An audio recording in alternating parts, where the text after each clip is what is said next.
الحمدللہ وکفا والصلاة والسلام علی سید الانبیاء۔ قرآن حکیم کلاس میں آج ہم انشاءاللہ سورۃ الانعام کی آیت نمبر 22 تا 28 کو سمجھیں گے۔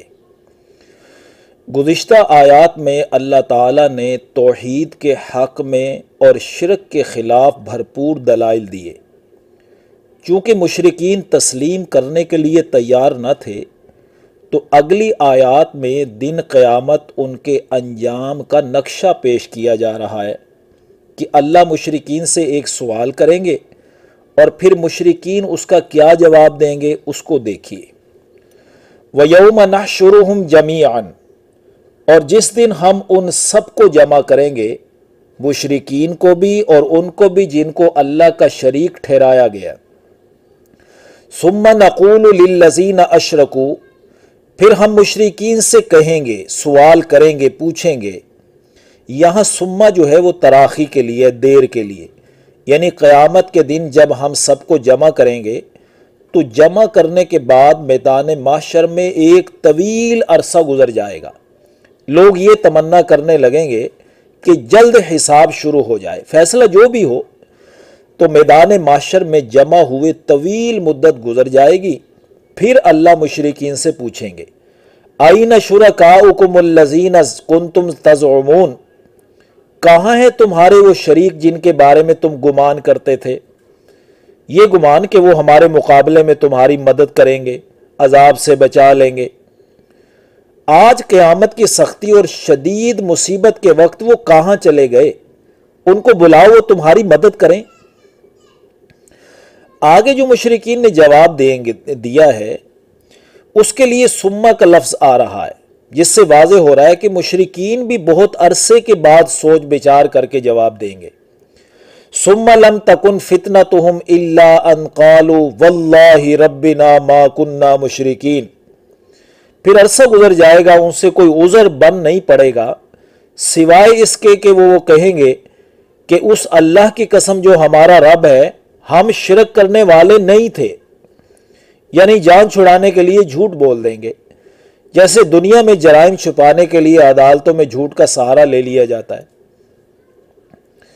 سورہ مجادلہ آیت نمبر 18 میں بھی اللہ اسی عنوان کو بیان کرتے ہیں کہ یوم یبعثہم اللہ جمیعا فیحلفون لہ کما یحلفون لکم ویحسبون انہم علی شیء الا انہم ھم الکاذبون، جس دن اللہ ان سب کو دوبارہ زندہ کرے گا تو اس کے سامنے یہ اسی طرح قسمیں کھائیں گے جیسے دنیا میں تمہارے سامنے کھاتے ہیں، اور یہ سمجھیں گے انہیں کوئی سہارا مل گیا ہے قسم کھا کر۔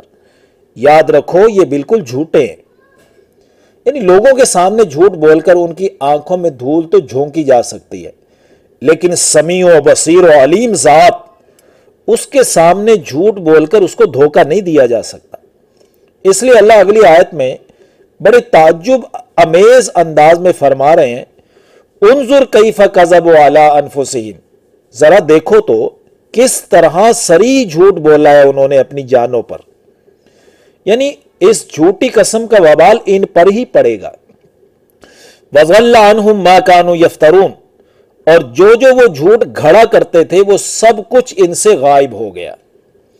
اس سے پہلے آیت نمبر 22 میں فرمایا کہ ہم سب کو جمع کریں گے، مشرکین کو بھی اور ان کو بھی جن کو شریک ٹھہرایا گیا۔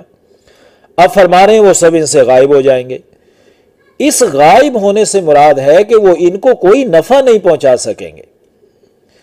اگلی آیت کا شان نزول یہ ہے کہ چند رؤسائے قریش حضور صلی اللہ علیہ وسلم کی مجلس میں جمع ہوئے اور قرآن سن کر کہنے لگے کہ یہ تو گزشتہ قوموں کی کہانیاں ہیں، جس طرح ہم رستم، اسفندیار اور اہل فارس کے قصے سناتے ہیں، یہ قرآن قوم نوح، قوم عاد و سمود اور قوم فرعون وغیرہ کے قصے سناتا ہے۔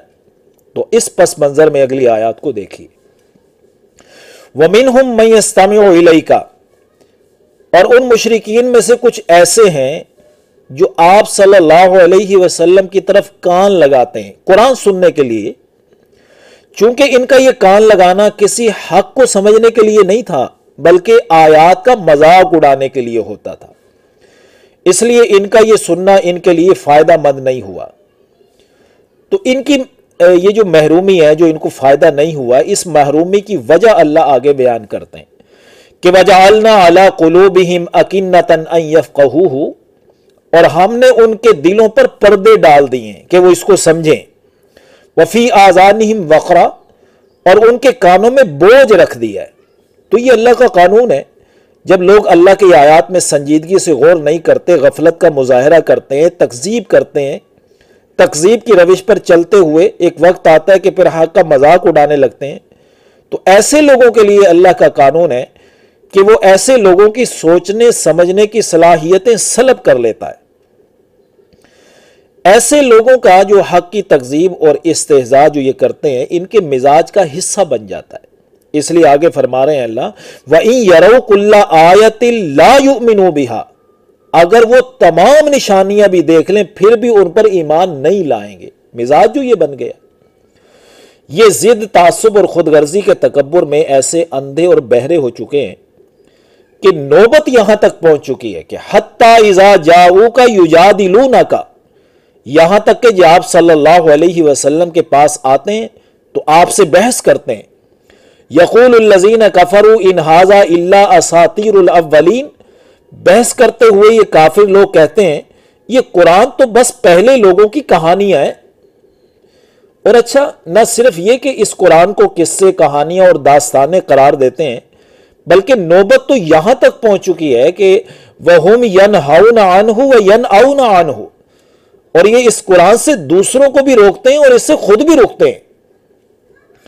اچھا یہ بتائیے، ان کی اس روش سے رسول اللہ صلی اللہ علیہ وسلم اور کلام اللہ قرآن کا کیا نقصان ہے؟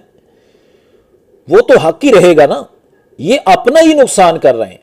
اس لیے آگے فرمایا وَإِن يُهْلِكُونَ إِلَّا أَنفُسَهُمْ وَمَا يَشْعُرُونَ، اور یہ اپنے آپ کو ہی ہلاک کر رہے ہیں اور سمجھتے نہیں۔ وَلَوْ تَرَىٰ إِذْ وُقِفُوا عَلَى النَّارِ، اور کاش آپ صلی اللہ علیہ وسلم ان کو اس وقت دیکھو جب یہ دوزخ کے کنارے کھڑے کیے جائیں گے، جب جہنم میں گرائے جانے والے ہوں گے، تو اس وقت فَقَالُوا يَا لَيْتَنَا نُرَدُّ، یہ کہیں گے ہائے ہماری بربادی، کاش ہم پھر دنیا میں لوٹا دیے جائیں۔ اگر ایسا ہو جائے نا تو وَلَا نُكَذِّبُ بِآيَاتِ رَبِّنَا وَنَكُونَ مِنَ الْمُؤْمِنِينَ، تو ہم اپنے رب کی آیات کو نہیں جھٹلائیں گے اور ہم ایمان لانے والوں میں سے ہو جائیں گے۔ ذرا دیکھو، ابھی کچھ دیر پہلے انکار کر رہے تھے کہ واللہ ربنا ما کننا مشرکین، اس اللہ کی قسم جو ہمارا رب ہے ہم تو مشرکین میں سے تھے ہی نہیں۔ اب اقرار کر رہے ہیں کہ ہمیں اگر دنیا میں واپس بھیج دیا جائے تو ہم اپنے رب کی آیات کو نہیں جھٹلائیں گے اور ہم ایمان لانے والوں میں سے ہو جائیں گے۔ لہذا اس سے معلوم ہو رہا ہے کہ یہ حقائق کو تسلیم کرنے کی وجہ سے نہیں، بلکہ جہنم کی آگ کو دیکھ کر یہ تمنا کر رہے ہیں کہ کسی طرح اس سزا سے بچ جائیں۔ آگے اللہ فرما رہے ہیں بل بدا لہم ما کانوا یخفون من قبل، بلکہ بات یہ ہے جس چیز کو وہ پہلے چھپاتے تھے وہ ان پر ظاہر ہو چکی ہے، یعنی جن حقائق پر وہ دنیا میں پردے ڈالتے تھے، چھپاتے تھے، وہ تمام حقیقتیں کھل کر ان کے سامنے آ گئیں اور ان کے بھیانک نتائج جہنم کی شکل میں سامنے آ گئے۔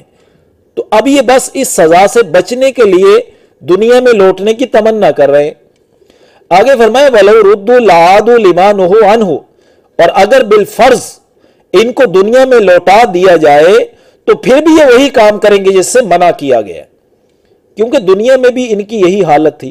جب ان پر کوئی مصیبت آتی تھی تو اس تکلیف اور مصیبت سے بچنے کے لیے دوران تکلیف اللہ سے فرما برداری کے وعدے کرتے تھے۔ جب مصیبت، تکلیف وغیرہ ٹل جاتی پھر اسی مشرکانہ اور عاصیانہ روش پر چل پڑتے تھے۔ سورہ عنکبوت آیت نمبر 65 میں ہے کہ فَإِذَا رَكِبُوا فِي الْفُلْكِ دَعَوُا اللَّهَ مُخْلِصِينَ لَهُ الدِّينَ فَلَمَّا نَجَّاهُمْ إِلَى الْبَرِّ إِذَا هُمْ يُشْرِكُونَ، یعنی جب مشرکین سمندر کی طغیانوں میں گھر جاتے نا تو اس وقت خالص اللہ کو پکارتے، پھر جب ہم انہیں طوفان سے نجات دے کر خشکی پر لے آتے تو فوراً ہی شرک کرنے لگ جاتے۔